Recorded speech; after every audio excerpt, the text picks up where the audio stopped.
നമസ്കാരം, എല്ലാവർക്കും ദിയാസ് കിച്ചൻ ഇരുമ്പിലേക്ക് സ്വാഗതം. ഇന്നത്തെ റെസിപ്പി ഇപ്പോൾ ഒരു ട്രെൻഡിങ് ആയിട്ടുള്ളൊരു പുട്ടിൻ്റെ റെസിപ്പിയാണ് പാൽപുട്ട്. അപ്പോൾ ഈ ഒരു പുട്ടെന്ന് പറയുന്നത് വളരെ ടേസ്റ്റിയാണ്. പിന്നെ എടുത്ത് പറയേണ്ടതെന്ന് വെച്ചാൽ നല്ല സോഫ്റ്റാണ്.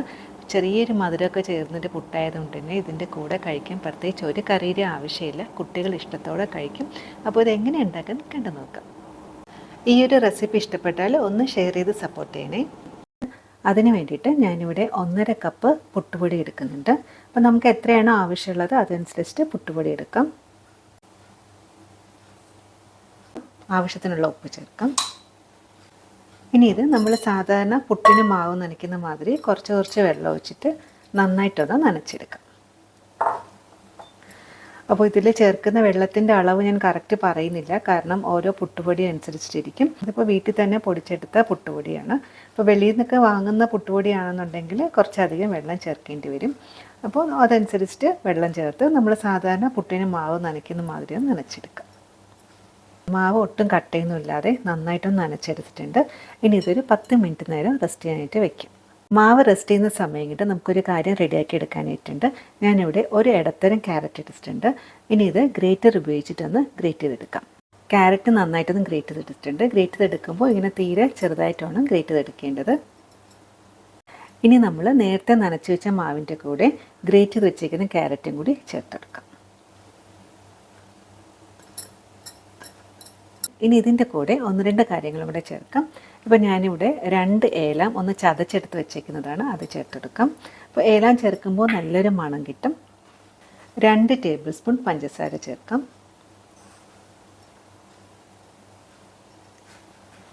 അപ്പോൾ ഇതിൽ ചേർക്കുന്ന മെയിനായിട്ടുള്ള ഇൻഗ്രീഡിയൻ്റാണ് പാൽപ്പൊടി. അതുകൊണ്ടാണ് ഇത് പാൽപുട്ടെന്ന് പറയുന്നത്. പാൽപ്പൊടി ചേർക്കാൻ ഇഷ്ടമില്ല എന്നുണ്ടെങ്കിൽ പുട്ടിന് മാവ് നനയ്ക്കുന്ന സമയത്ത് പാൽ ഉപയോഗിച്ചിട്ട് വേണം പുട്ടൊന്ന് നനച്ചെടുക്കേണ്ടത്. അങ്ങനെ വേണമെങ്കിലും ചെയ്യാം. അപ്പോൾ ഞാനിവിടെ പാൽപ്പൊടിയാണ് എടുക്കുന്നത്. 1/4 കപ്പ് പാൽപ്പൊടി ചേർക്കുന്നുണ്ട്.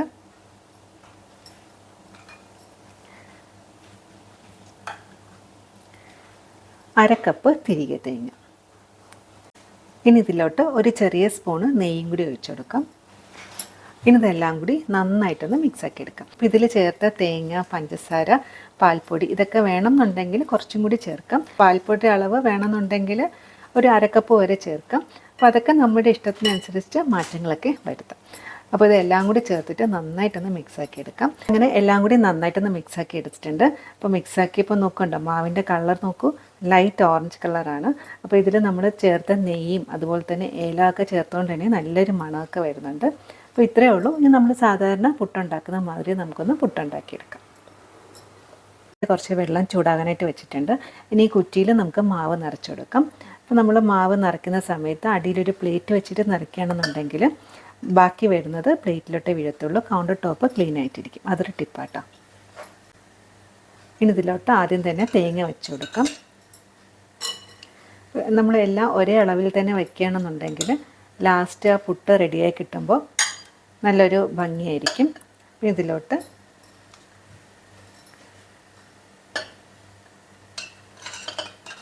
മാവിട്ട് കൊടുക്കാം.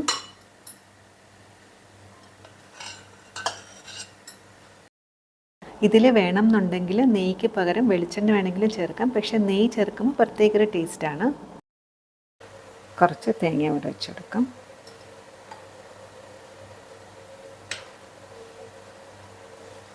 അങ്ങനെ കുറ്റിയിൽ മാവ് ഫില്ലാക്കി എടുത്തിട്ടുണ്ട്. ഇനി അടച്ചെടുക്കാം. വെള്ളം നന്നായിട്ട് തിളച്ചിട്ടുണ്ട്. ഇനി ഇതിലോട്ട് കുറ്റി വെച്ചെടുക്കാം. സാധാരണ പുട്ട് വേകാൻ എടുക്കുന്ന ഒരു സമയം ഇതിനെ എടുക്കത്തുള്ളൂ. ഒരു 10 മുതൽ 12 മിനിറ്റ് ആകുമ്പോഴത്തേക്ക് പുട്ട് റെഡിയായി കിട്ടും. 5 മിനിറ്റ് ആയപ്പോൾ തന്നെ ചെറുതായിട്ട് ആവി വന്ന് തുടങ്ങി. ഏലം അതുപോലെ തന്നെ നെയ്യൊക്കെ ചേരുമ്പോൾ നല്ലൊരു മണം വരില്ലേ, അതാണ് കിച്ചൺ മുഴുവനും.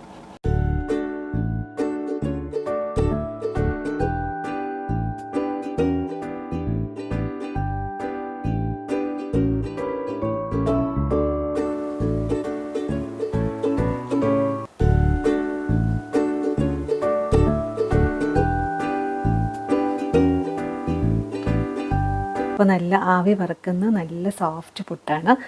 എനിക്ക് ഈ പുട്ടിൻ്റെ കളർ ഒത്തിരി ഇഷ്ടപ്പെട്ടു. ലൈറ്റ് ഓറഞ്ച് കളറാണ്. കുട്ടികൾക്ക് നല്ലൊരു കൗതുകമായിരിക്കും.